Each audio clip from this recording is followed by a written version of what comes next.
అదరగొట్టే కారం రంగు రుచి ఆచి కారం పొడి. ఒకటి కాదు రెండు కాదు ఏకంగా 14 కోట్లు ఒక్క లింక్ క్లిక్ చేసి కోల్పోయాడు బాధితుడు. తెలంగాణలో ఇదే అతిపెద్ద సైబర్ మోసం అని చెప్తున్నారు పోలీసులు. పెట్టుబడుల పేరుతో హైదరాబాద్ వైద్యుడిని ట్రాప్ చేసి ఏకంగా 14 కోట్లు కొట్టేశారు సైబర్ కేటుగాళ్లు. మోనికా మాధవన్ అనే పేరుతో ముందుగా FBలో ఒక మెసేజ్ పంపించారు. ఆ తర్వాత పరిచయం పెంచుకుని నకిలీ ట్రేడింగ్ వెబ్సైట్ లింక్ పంపించారు. మొదటి పెట్టుబడిగా 30 లక్షలు డిపాజిట్ చేస్తే 8,60,000 లాభం వచ్చినట్టుగా చూపించారు ఆ చీటర్స్. దీంతో అత్యాశతో 14 కోట్లకు పైగా పెట్టుబడి పెట్టాడు ఆ వైద్యుడు. అయితే డబ్బు విత్డ్రా చేసుకోవాలి అంటే ట్యాక్స్ కట్టాలి అని చెప్పారు నేరగాళ్లు. దీంతో ఆరా తీస్తే తాను మోసపోయాను అని గ్రహించిన ఆ బాధితుడు ఎట్టకేలకు సైబర్ సెక్యూరిటీ బ్యూరోని ఆశ్రయించాడు. అసలు ఈ మోసం మొత్తం ఎప్పుడు మొదలైంది, ప్రస్తుతం దర్యాప్తు ఏ రకంగా సాగుతోంది, ఈ అంశాలపై cyber security bureau DSP KVM ప్రసాద్తో మా ప్రిన్సిపల్ కరెస్పాండెంట్ జ్యోతి మాట్లాడారు. ఆయన ఏమంటున్నారు చూద్దాం.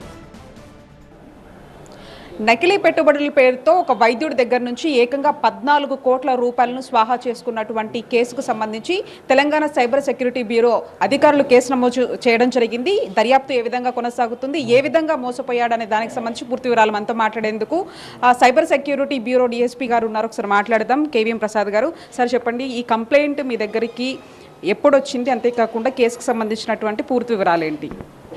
అంటే మనకు 26th రిపోర్ట్ చేసినారు. ఇది దీంట్లో ఏంటంటే ముఖ్యంగా ఈ విక్టిమ్ ఎవరైతే ఉన్నారో ఆయనకి మోనికా మాధవన్ అని చెప్పి ఒక లేడీ నుంచి ఫస్ట్ ఫేస్బుక్ ద్వారా ఫ్రెండ్ రిక్వెస్ట్ వచ్చింది. ఈయన ఫ్రెండ్ రిక్వెస్ట్ యాక్సెప్ట్ చేసినాడు. యాక్సెప్ట్ చేసిన తర్వాత ఆమె కొంచెం చాట్ చేసింది. చాట్ చేసి ఆమె ఒక వీడియోలాగా ఒక CMC అనే కంపెనీలో పనిచేస్తున్నట్లుగా ఇంట్రడ్యూస్ చేసుకుంది. ఆ ఇంట్రడ్యూస్ చేసుకున్న తర్వాత వాట్సాప్ నెంబర్ అడిగితే ఈయన అంటే కొంచెం వీడియో అనేసరికి జాలిపడినాడు.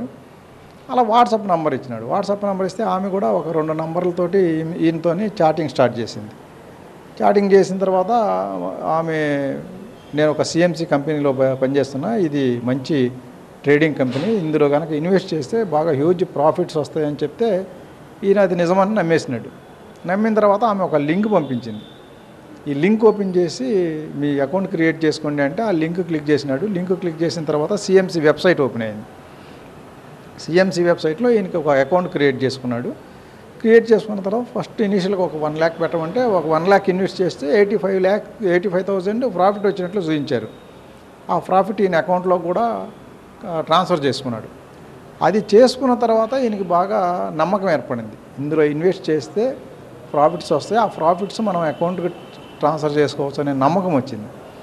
అప్పుడు ఈమె IPOs ఉన్నాయి మా దగ్గర, ఇప్పుడు కంపెనీ IPOs ఇష్యూ చేస్తుంది, ఇవి కొంటే కనుక మీకు బల్క్లో తీసుకుంటే 100% ప్రాఫిట్స్ వస్తాయి, అంటే 50% ఆఫర్లో ఇస్తాము, ఇది మంచి ఆపర్చునిటీ తీసుకోండి అంటే నిజమైన నమ్మేశాడు.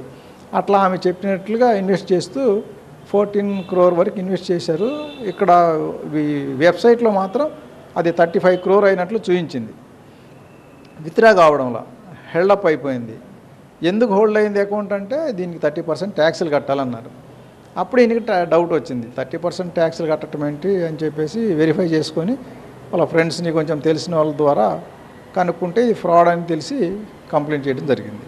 అంటే బాధితుడికి అంతేకాకుండా మోసం చేసినటువంటి సైబర్ నేరస్తుల మధ్య కన్వర్జేషన్ ఎన్ని రోజుల పాటు జరిగింది సార్? ఇది దాదాపు మోర్ దాన్ 1.5 month వరకు నడుస్తూనే ఉంది. ఎందుకంటే ఆయన first starting investment 3rd September, last వచ్చేసరికి 20th November, అంటే ఈ 1.5 month వరకు కమ్యూనికేషన్ నడుస్తూనే ఉంది. అంటే ఈ మధ్యకాలంలో ఎప్పుడు ఎక్కడా కూడా వీళ్ళకి డౌట్ రాలేదా? రాలేదు. ఆయన ఏంటంటే గుడ్డిగా ఆమె చెప్పిన మాటలు నమ్ముతూ ఉన్నాడు. అట్లా ఎందుకంటే వెబ్సైట్లో చూపిస్తుంది కదా, ఇదంతా జెన్యున్ వెబ్సైట్ అనుకుంటున్నాడు తప్ప ఆయన లింక్ ద్వారా ఓపెన్ చేశాను, నేను గూగుల్ సెర్చ్ ద్వారా ఓపెన్ చేయలేదు అనేది మర్చిపోయినాడు. ఆపోజిట్ సెక్స్ ఫ్రెండ్ రిక్వెస్ట్లు వచ్చినప్పుడు చాలా జాగ్రత్త ఉండాలి.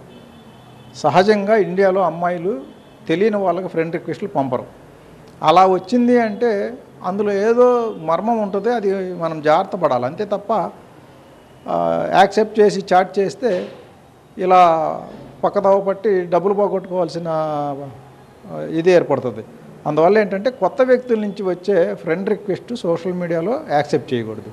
నిర్లక్ష్యంగా వహిస్తూ ఈ విధంగా పెట్టుబడులు పెడితే ఎండ్ రిజల్ట్ అనేది ఇంతే మాదిరిగా ఉంటుందంటూ కూడా చెప్తున్నారు. దీని పట్ల ఖచ్చితంగా అప్రమత్తంగా ఉండాలంటూ కూడా అధికారులు సూచిస్తూ ఉన్నారు. వీడియో జర్నలిస్ట్ హరితో కలిసి జ్యోతి టీవీ9 హైదరాబాద్.